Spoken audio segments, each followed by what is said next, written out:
Olá, tudo bem? Seja muito bem-vindo, muito bem-vinda a mais uma live e hoje você vai aprender como melhorar uma asma.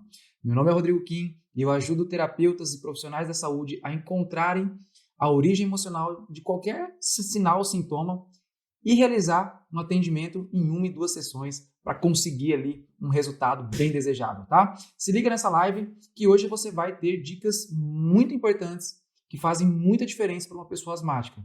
Então, se você conhece alguém que tem asma ou se você tem asma, fica até o final que eu tenho certeza que os pontos que eu vou apresentar para você aqui hoje vão fazer muito sentido e com certeza se você aplicar o passo a passo que eu vou estar passando aqui para vocês hoje, com certeza você vai conseguir melhorar a sua asma ou ajudar uma pessoa a melhorar a asma, tá? As doenças respiratórias, asma, bronquite, rinite, sinusite, né?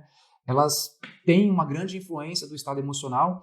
A gente sabe que existem outros fatores também, mas para vocês aqui eu sempre estou passando esse contexto biológico, como que a gente enxerga a parte emocional, o meio ambiente das pessoas e como isso pode estar influenciando aí os sinais e sintomas, tá? Então, aproveita e encaminha essa live para quem talvez você conheça e que tenha asma, que tenha uma doença respiratória, que eu tenho certeza que isso aqui vai ajudar, tá bom? Vamos lá, vamos começar a falar um pouquinho de asma, né? Patologias respiratórias, mas principalmente a asma. E a asma existe algumas particularidades que eu percebo que a maioria das pessoas não observam, tá? Existem alguns sinais que a criança ou o adulto que tem asma, ele nos dá e que é muito importante na hora de realizar um tratamento, seja ele medicamentoso ou não, tá bom? Nós podemos fazer diversos tipos de tratamento. Tem pessoas que usam coisas mais naturais, tem pessoas que usam mais os corticoides, corticosteroides, que vão fazer um papel importante ali nas bronquites, nas asmas, né? Mas existem alguns sinais, sintomas que eu queria passar para vocês, que eu acho que é fundamental para você conseguir ter resultado, né? Porque o que a gente observa é que muitas pessoas, elas têm asma e quando tem asma, é meio que pro resto da vida ou durante toda a infância, não sei se vocês percebem isso, né? E num determinado momento da vida aquilo lá some, como se a pessoa não tivesse mais nada. E algumas outras, né, algumas outras pessoas têm a asma ali e carrega para o resto da vida. Às vezes diminui um pouco os sinais e sintomas, mas sempre tem ali algum tipo de sintomatologia, tá? Então a asma, pessoal, ela é um tipo de doença, de patologia que vai afetar os brônquios do pulmão, né? Só que existem nos brônquios do pulmão existe uma divisão anatômica, tá? Então nós temos lá os brônquios que têm certos níveis, vou explicar mais simples para vocês, até chegar no ponto ali onde vai trocar o ar com as artérias, né, que passam ali dentro do pulmão. Então, quando nós temos uma inflamação do brônquio, que é a parte mais, vamos dizer assim, mais superior, mais externa, ela tem a bronquite, tá? A pessoa tem a bronquite, muitas vezes chamada de bronquite asmática. Quando nós inflamamos os bronquíolos, que é a parte mais próxima ali, que a gente chega das artérias, onde faz essa troca com o oxigênio, aí sim nós temos a verdadeira asma, tá bom? Então existe essa pequena diferença na definição. Na hora que o negócio está inflamado, às vezes a gente não consegue identificar, né? Mas através de exames, muitas vezes você consegue saber onde que está esse processo aí inflamatório, tá bom? Então é uma inflamação dessa região onde, né, passa ali, onde conduz o oxigênio para o nosso corpo. Por isso que uma pessoa que tem asma, ela sente tanta falta de ar, tá? Mas existe um pouco de diferença entre asma, bronquite. E eu vou passar aqui para vocês todos os contextos físicos e emocionais. Então se liga para você saber identificar certinho e conseguir atuar sobre o seu paciente, o seu cliente, tá bom? Os principais sintomas da asma é a falta de ar, né? A pessoa ela não consegue respirar, ela puxa, o ar não vem, ela começa a tentar respirar, mas ela sente o peito fechado, ou às vezes a garganta fechada. Então, essa dificuldade respiratória, o peito pesado, né? O chiado no pulmão, a pessoa na hora que respira dá tipo um sibilo, sabe? Ela faz um chiado. Então, tudo isso são sinais de que os brônquios estão muito apertadinhos, né? Então, quando eles inflamam, eles diminuem o seu tamanho porque eles estão inflamados. Então, é como se você estivesse assoprando num canudo fininho e num canudo mais grosso. Às vezes, no canudo mais grosso não vai fazer barulho nenhum, que é quando a gente está respirando e nosso pulmão está normal. Quando nós temos a bronquite, nós estamos lá com os nossos bronquíolos inflamados, então essa passagem fica muito diminuída. Então, por isso que faz um barulho, né? Tipo um assobio, né? Passando, na hora que faz o puxar e soltar o ar, a pessoa tem esse chiado no peito, tá? E um dos principais sintomas também é a tosse. E existem algumas pessoas que têm a tosse carregada de catarro e existem pessoas que têm a tosse seca. E existe uma diferença muito importante que é assim, é, é batata para você, na hora de realizar o tratamento, você conseguir um resultado melhor com asma. E até o final eu vou passar aí para vocês, tá bom? Então, olha só que interessante, né? Você tem a tosse seca, a tosse mais carregada com catarro e esses sinais e sintomas todos. Quais são as possíveis causas da asma, né? O que se sabe hoje em dia sobre a asma? Muitas questões ligadas também à hereditariedade, né? As pessoas às vezes têm asmáticos na família e passa isso através da nossa genética, isso tem estudos, claro, mas hoje se sabe que a asma ela tem muita relação com o meio ambiente. E o meio ambiente, que eu quero dizer, fatores ambientais, né? É tudo o que você imaginar, desde intoxicação por metais, pessoas que são sensíveis, né? Têm sensibilidade ao pó, à poeira, estresse emocional. E hoje, obviamente, nós vamos falar aqui sobre aquilo que talvez, para muitas pessoas, seja muito difícil de lidar, que é o estresse emocional.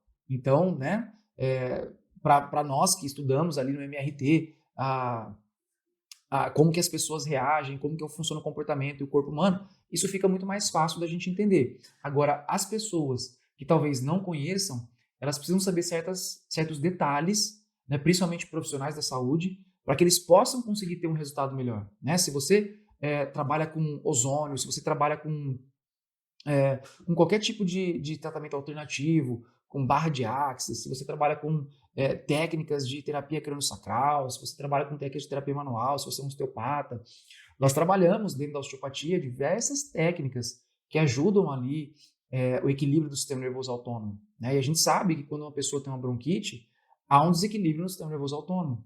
Então a gente estimula ali os nervos que vão para o pulmão e assim sucessivamente. Então existem formas naturais de você conduzir uma bronquite.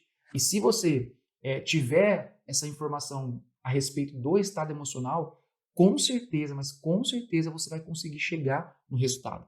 Como eu já tive diversos pacientes que nunca mais tiveram asma. Alguns, né, continuam tendo seus sintomas, mas mais espaçado, mas a maioria que realizou o tratamento certinho, todos eles conseguiram eliminar a sua asma, tá? Então é um tipo de patologia que parece que não tem cura, parece que é difícil de cuidar, que é só medicamentoso, mas não. Quando tem a questão emocional envolvida e você trabalha exatamente o ponto que precisa ser trabalhado, aí sim você consegue ter o resultado. Mas, Rodrigo, o que seria, né, biologicamente, o que seria a asma? Qual é a visão que nós temos a respeito disso? Quais são as possibilidades, né, terapêuticas para atuar sobre isso? E, principalmente, como melhorar uma pessoa que está com asma, tá? Primeira coisa que eu quero que você entenda. Existem dois tipos de asma, basicamente. A asma brônquica, que é o que eu expliquei aqui para vocês, que ela acontece lá nos bronquíolos do pulmão, onde acontecem as trocas gasosas. E existe também a asma laríngea. Essa diferença é fundamental. Por quê? Tem muitas pessoas que têm a inflamação da laringe e ela fecha e ela também gera uma falta de ar, ela gera muita tosse. Ó, tosse seca, sem catarro. Olha, você pode ter certeza que tem a parte muscular da nossa laringe. Então a laringe, pessoal, ela vai passando aqui atrás da nossa garganta, tá? Até ali depois chegar no nosso pulmão. A laringe, ela é formada por uma mucosa. O que seria a mucosa? Seria a parte interna da nossa laringe. E nós temos a musculatura da laringe, assim como nos brônquios, tá? Os brônquios, nós temos a mucosa do brônquio. Sabe na boca? Nós não temos a mucosa da nossa boca por dentro, né? Esse mesmo tecido embrionário nós temos dentro das nossas vias respiratórias. Então você pode ter uma asma por uma inflamação na mucosa, né, que é por dentro, mas você também pode ter uma asma por um problema no músculo. E o que vai gerar de diferença? Uma vai gerar a asma seca, que é aquela que não tem catarro, que a pessoa só tem tosse. Vocês conhecem alguém que só tem a tosse seca, seca, seca, seca, direto? Né? Essa pessoa, ela está tendo uma ativação da musculatura da laringe ou a musculatura que envolve, né, os brônquios, a musculatura brônquica. Olha só que interessante. E aquela pessoa que tem aquela tosse carregada, com febres altas, né, ela tem o quê? Uma inflamação na mucosa, tanto da laringe quanto dos bronquíolos do pulmão. E olha só, você saber essa diferença muda tudo no processo terapêutico. Muda tudo. Por quê?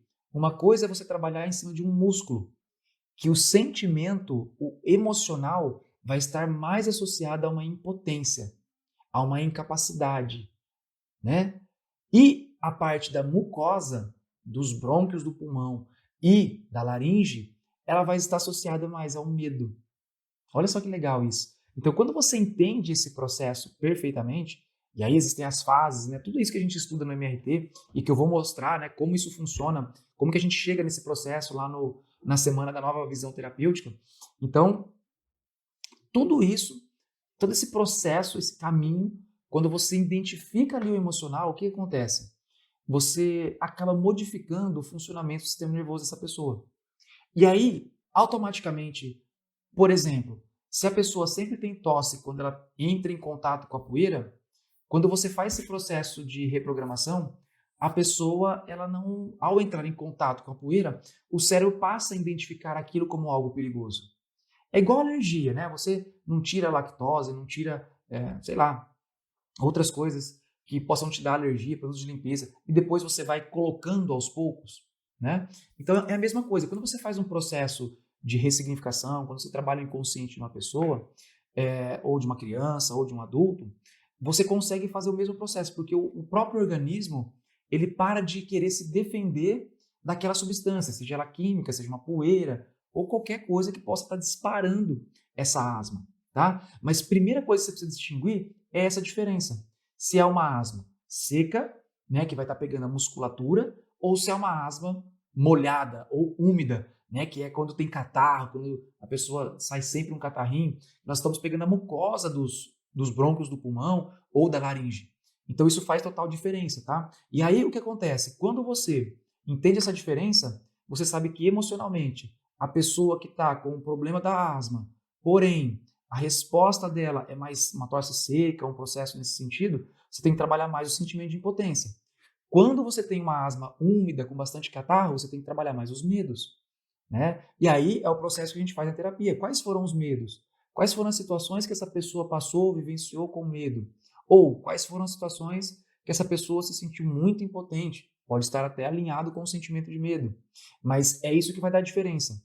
Em termos de sintoma, eu sempre faço essa pergunta para quem tem asma, tá? É uma pergunta muito importante. Se a pessoa sente dificuldade mais de puxar o ar ou de soltar o ar. Por quê?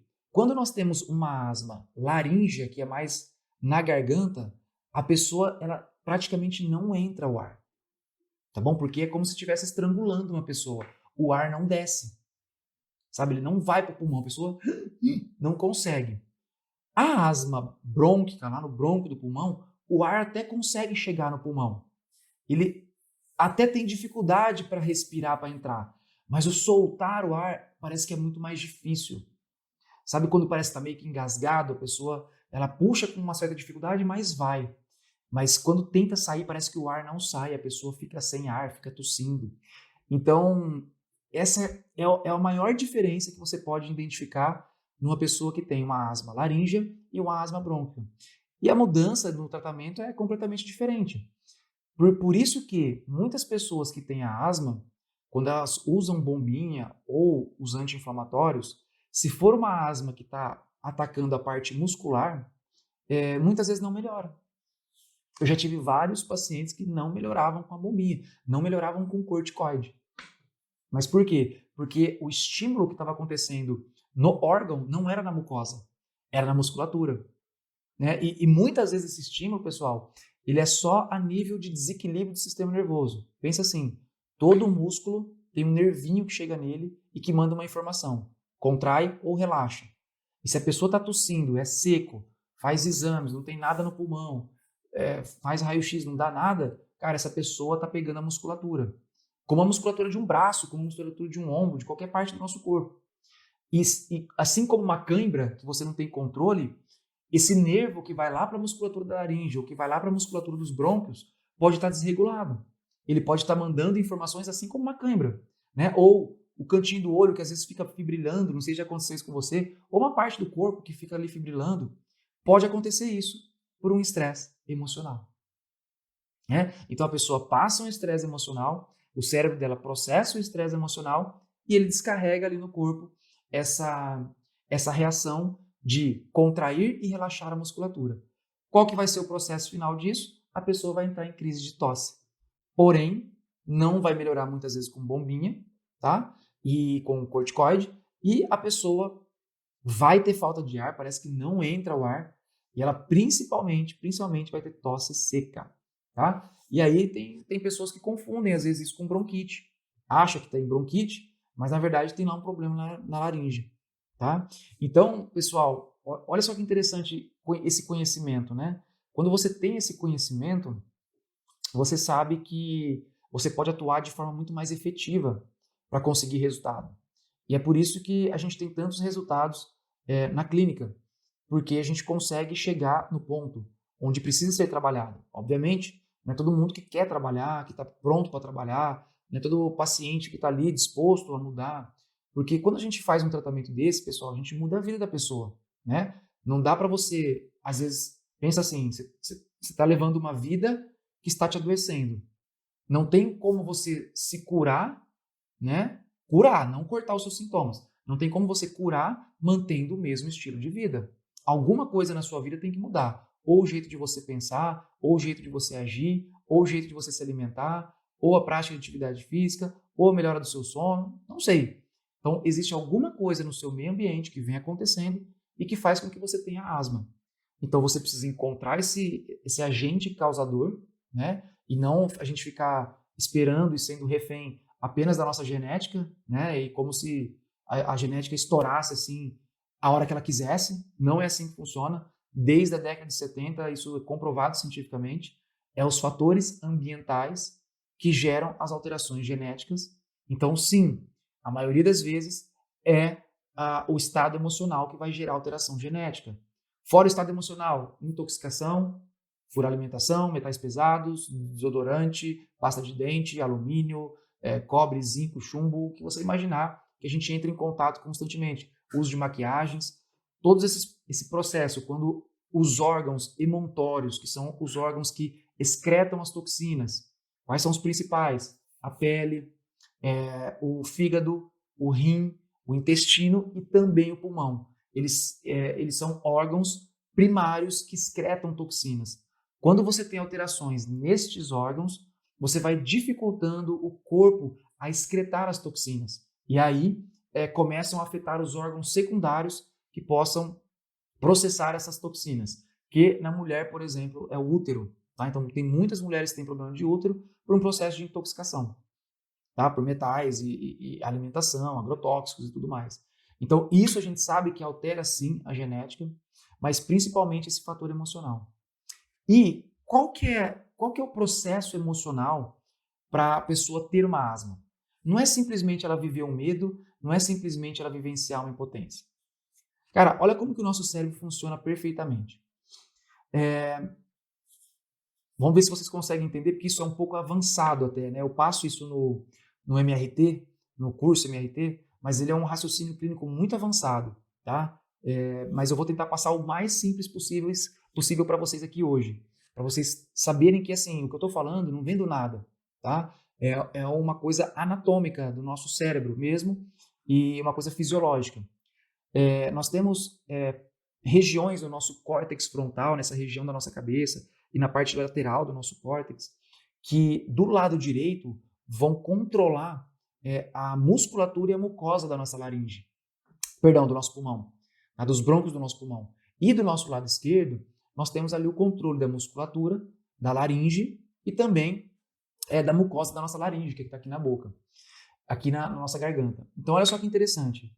Para que haja uma asma, qualquer tipo de asma, quando vem de um estado emocional, necessariamente você precisa, óbvio, se for uma asma pulmonar, né, se estiver lá no brônquio do pulmão, automaticamente vai ativar o seu lado direito do seu cérebro, né?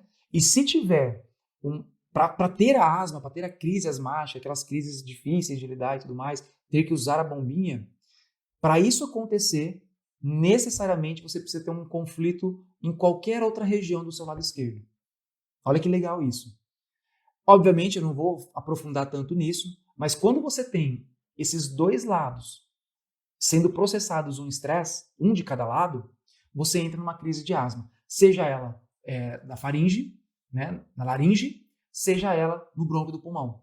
É assim que a medicina germânica observa a asma. Então, olha só que interessante. Eu entendendo isso, eu vou dar um exemplo para vocês. Vamos pegar uma criança com asma, e é uma asma que ela solta muito catarro, e tem tosse, e não consegue soltar o ar, puxar, tem essa dificuldade. Eu já sei que está acontecendo algo no brônquio do pulmão. O conflito emocional do brônquio do pulmão é uma situação assim. Eu sinto que tem algo vindo na minha direção e que me dá medo.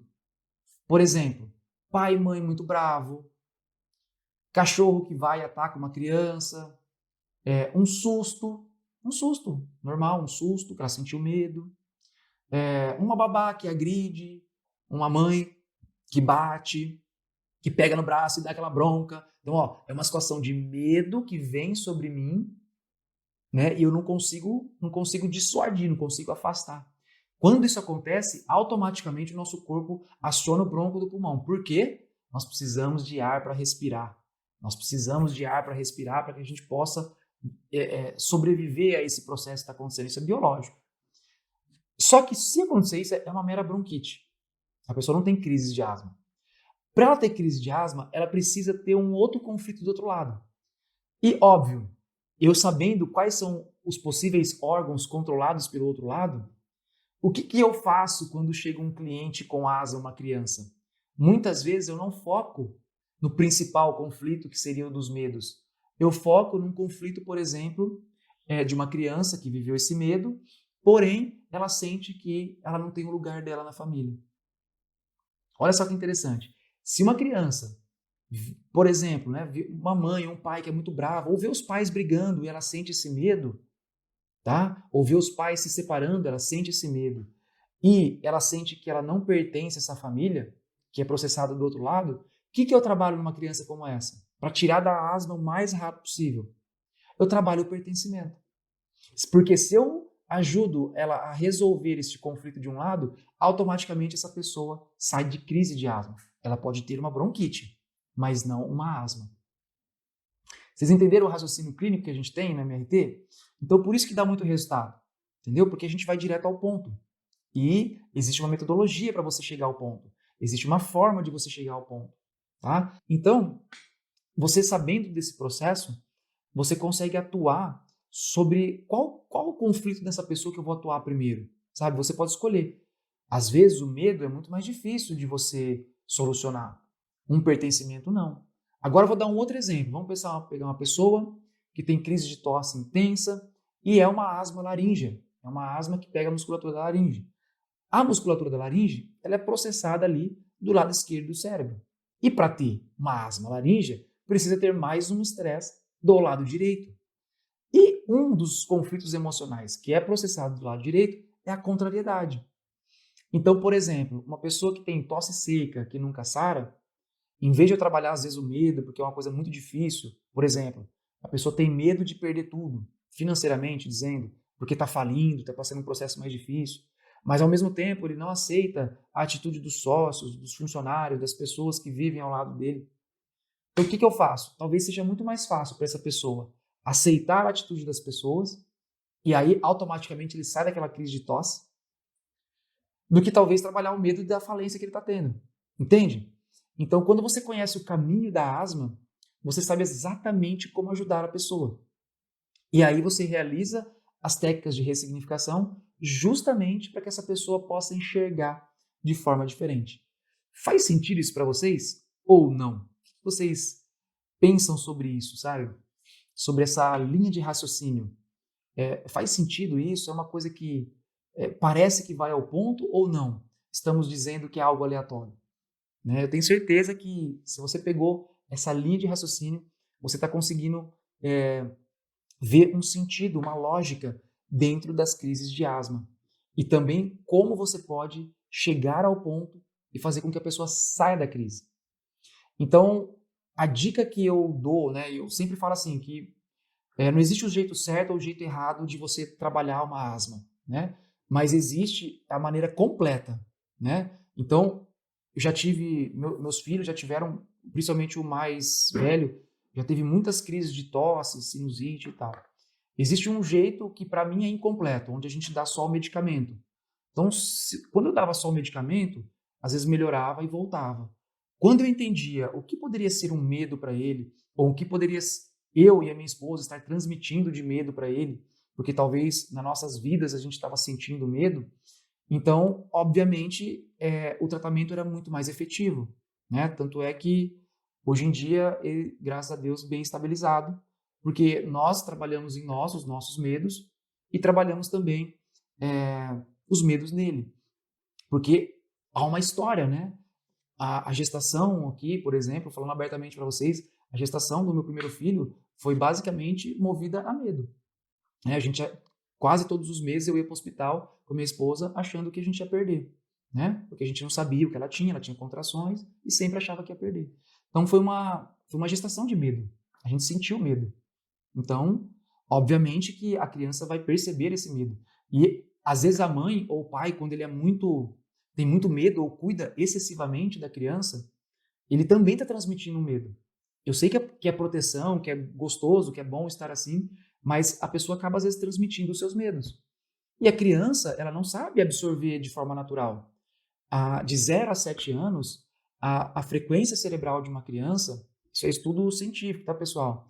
Ela vai em torno aí de meio até 4, 5 Hz. É a mesma frequência cerebral que você entra quase antes do sono, ou quando você está sendo hipnotizado, por exemplo, quando você entra no estado de relaxamento. Então é quando você desliga o seu consciente e você ativa o quê? Mais o seu inconsciente. Então, uma criança, ela tem o inconsciente dela muito mais aberto, muito mais sensível do que um adulto, que está muito mais preocupado com as questões conscientes da vida. Então, quando a gente fala de asma em crianças, eu sempre olho para os pais. Eu sempre olho para a história dos pais, a percepção dos pais, o que acontece no meio ambiente, para a gente tentar entender aonde está o conflito. E quando você acha onde está o conflito e você faz aquilo que é necessário para evitar o conflito, obviamente que o resultado vem, tá? E eu vou passar para vocês aqui o que a gente faz com as pessoas asmáticas, tá? Bom, vamos lá, tem perguntas aqui. Uma criança com muito medo a ponto de ter uma crise de ansiedade pode estar com tosse seca por medo? É isso? Exatamente. Então, assim, quando nós temos o medo, nós temos duas formas biológicas de afetar o nosso corpo. Então, o medo, ou ele vai afetar a nossa laringe, a nossa faringe, a nossa garganta, ou ela vai afetar o nosso pulmão, tá bom? Qual que é a diferença entre uma coisa e outra? O pulmão, ele sempre é ativado, isso eu falo sempre biológico, mas pensa fisiológico, é natural o nosso corpo ativar o pulmão em situações de morte. Então, toda vez que há conscientemente ou inconscientemente um perigo de morte, e isso é um estresse muito grande para a pessoa, automaticamente você vai alterar o seu pulmão. Se você tem qualquer outro tipo de medo, medo de dar errado, medo de falhar, medo de não conquistar, medo de perder alguém, medo de separação, tudo isso pode afetar mais a nossa garganta do que propriamente o nosso pulmão. Então, sim, uma criança que sente muito medo pode ter uma crise de tosse seca, que na maioria das vezes é a musculatura da laringe, mas também pode ser a musculatura que envolve os brônquios, tá? Então, os brônquios são como se fossem várias árvores que tem aqui dentro do nosso pulmão para chegar ali perto das artérias, das veias e fazer ali a troca gasosa, né? Deixar o oxigênio, pegar ali o gás carbônico e mandar embora, tá? Então, nós temos essa troca que é feita pelos brônquios, né? E os bronquíolos. Então, quando você tem um processo que envolva a musculatura, você vai ter a tosse seca. Por que a tosse seca? Porque você não vai produzir pulso. Entendeu? É igual você inflamar um músculo. Agora, se você inflama uma mucosa, né? Aí sim você coloca pus, você tem uma putrefação, né? Então a pessoa começa a expelir catarro, tá bom? Mas pode sim. Não sei se eu respondi o que você perguntou, tá? Se tratar o primeiro conflito do lado direito, ele vai continuar com a crise de asma, mesmo tendo agora um só conflito? Não. Esse é o estudo da medicina germânica, né? A asma, seja ela brônquica ou laríngea, é um raciocínio muito avançado, tá, pessoal? Para passar numa live, mas como nós estamos falando de asma, eu tenho que tentar explicar o mais simples possível, tá? Mas é isso, se você tem, para você ter a crise da asma, é só se você ativar os dois lados do nosso córtex cerebral. Eu tô falando assim, a nível de comando para o nosso corpo, tá? Porque a gente sempre pensa percepção da pessoa, cérebro, né, que comanda, que rege, sistema nervoso autônomo, que comanda o corpo. O nosso estudo é em cima disso, tá bom? Então não é uma coisa tirada do além, isso aqui não é um misticismo, ou não é uma coisa simbólica, não. É uma coisa que envolve anatomia, fisiologia, embriologia, né? Etologia, são estudos de comportamento associado com anatomia, tá bom? Então, tudo isso que você encontra lá no MRT, toda essa explicação. Mas se você tiver, voltando, né? Se você tiver um conflito que ativa um lado e ativa o outro, você entra no crise de asma. Por isso que tem pessoas que têm bronquite, mas não têm asma. Na nossa visão, né? Na nossa percepção. Por quê? Se eu tiver uma ativação só do lado direito, que é onde controla os meus brônquios pulmonares, obviamente eu vou ter só uma bronquite. Só uma tossezinha e tal. Agora, para eu ter uma crise asmática, eu tenho que ter do outro lado. Então, aí, às vezes, é muito mais fácil eu identificar esse problema que é do outro lado, que pode ser, né, várias situações, e aí a pessoa automaticamente sai da crise, tá bom? É assim que funciona o nosso tratamento com asma. Não sei se explicou aí. Quem tiver mais alguma pergunta também, fica à vontade, tá, pessoal? Essa live é sempre para vocês tirarem suas dúvidas. E então, o passo, acho que fundamental para você conseguir ajudar uma pessoa que tem asma, assim, pegando de forma muito específica, obviamente, é você trabalhar os medos dessa pessoa, tá? Então, você acolher, você dizer as palavras, né? Olha, o medo já passou, tá tudo bem, agora nós estamos seguros, né? O perigo já passou, aquela situação X, que é o seu medo, já tá tudo bem, você está protegido, né? Você trabalhar os medos da pessoa, trazendo essa segurança, né? Eu uso muito no consultório técnicas de programação neurolinguística, técnicas de ancoragem que a gente faz para a pessoa sentir segurança. Então, por exemplo, eu já atendi uma pessoa asmática, era uma mulher asmática, e ela assim, nossa, a gente identificou vários medos nela, e ela chegou e falou assim, nossa, mas eu nunca me vi corajosa, né? Eu não tenho coragem, eu só sinto medo, medo disso, medo daquilo. Começou a falar os medos, né? Aí durante a sessão eu falei assim, você tem filhos? Ela falou, tenho. Eu falei assim, seus filhos, eles já ficaram doentes? Ela, nossa, várias vezes. Eu falei assim, seus filhos já passaram por alguma situação de perigo? Ela, olha, teve uma vez que um dos meus filhos subiu no telhado. E, né, e assim, eu morro de medo de altura. Só que assim, na hora que eu vi o meu filho no telhado, ele tinha 6 anos, imagina, um moleque pegou, subiu numa escada que subiu num negócio que era tipo um armário, e logo ele já subiu no muro que subiu no telhado. Que é um Homem-Aranha ali, né?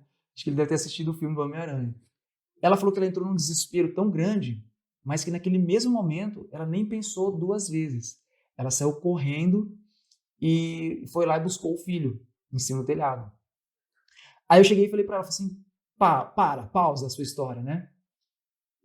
E o que você acha que você teve naquele exato momento para subir o telhado? Ela falou assim, medo. Eu falei, tá bom, você sentiu medo, mas foi um medo que te paralisou ou foi um medo que te moveu a você fazer o que você tinha que fazer naquele momento?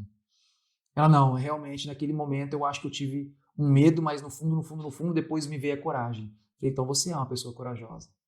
Você só não acessa a sua coragem. E é isso que às vezes acontece com as pessoas, né? Elas não têm consciência do poder pessoal que elas têm. Então elas se agarram e se conectam ao medo. Então as pessoas que têm asma, as crianças que têm asma, elas estão conectadas ao medo. Então, quando você faz essa pessoa acessar a coragem, situações de coragem, situações que ela teve coragem para agir na vida, e ó, sempre tem, sempre você vai achar. Mas a pessoa não vai dizer, ela vai relutar. Por quê? Porque o cérebro dela precisa confirmar que ela é medrosa. Então, não, nunca tive coragem. E aí vem uma situação como essa, uma lembrança como essa, o que a gente faz? A gente faz técnicas para a pessoa acessar as sensações, né? E depois usar ela em momentos em que ela sente medo. Então você substitui o sentimento de naquelas ações eu tenho medo para agora eu tenho coragem. Vocês entendem o que é uma ressignificação? Não significa acabar com o medo. Sabe? Quando você precisa ajudar uma pessoa, você não vai acabar com o medo. Cara, o medo é bom, o medo ajuda, né? Você não vai acabar com o medo, mas você vai usar o sentimento que você precisa, pode ser coragem, pode ser força, pode ser fé. Cara, quantas pessoas são extremamente movidas pela fé? Cara, acreditar em Deus, em Jesus, em algo maior, move montanhas e milagres acontecem. Mas não basta só acreditar, a pessoa precisa entrar em ação, né? Então, quando você soma o acreditar com a ação, obviamente que a melhora é imediata. Tá? Então essa é a maior dica que eu dou para as pessoas que têm asma, tá? Trazer essa segurança, esse acolhimento, né? Trabalhar essas sensações de coragem, de força para a pessoa e principalmente para conseguir desligar ali a asma muito rapidamente, o sentimento de contrariedade, como eu já disse aqui para vocês, e de pertencimento. Porque são dois tipos de estresse emocional que associados ao medo engatilham muito facilmente ali a asma. Então, quando você trabalha a aceitação, quando você trabalha assim o sentimento de inclusão daquela pessoa, né? Porque tem pessoas que, pelo jeito delas, elas se sentem mal. Por exemplo, quantas crianças têm comportamentos que são inadequados para os pais? Os pais sempre criticam, sempre corrigem. A gente sempre faz isso. Eu já fiz isso, minha esposa já fez isso. Você tem certeza que já fez isso. E no momento que a gente faz isso, a criança pode se sentir não pertencente. Tipo assim, cara, eu não consigo sentir que eu pertenço à minha família. Entendeu? Então, se ela tiver uma outra situação de medo depois, pode engatilhar uma asma. Então, você trabalhar o pertencimento, você trabalhar a contrariedade, automaticamente você já desliga o sintoma da asma. E aí é muito mais fácil tratar uma bronquite, é muito mais fácil tratar uma laringite, uma faringite, que com certeza vai ser muito mais tranquilo. Um anti-inflamatório, um corticoide vai sarar rapidinho. E aí você trabalhando os medos daquela pessoa com o tempo, né, ela consegue se sentir muito melhor. Certo, pessoal? Espero que você tenha ajudado você nessa live, espero que você tenha compreendido os passo a passo. Se você chegou agora, se você viu agora, essa live vai estar gravada e encaminhe para as pessoas que têm problemas respiratórios, que eu tenho certeza que vai ajudar elas. Tá certo? Um grande abraço, boa noite e até a próxima.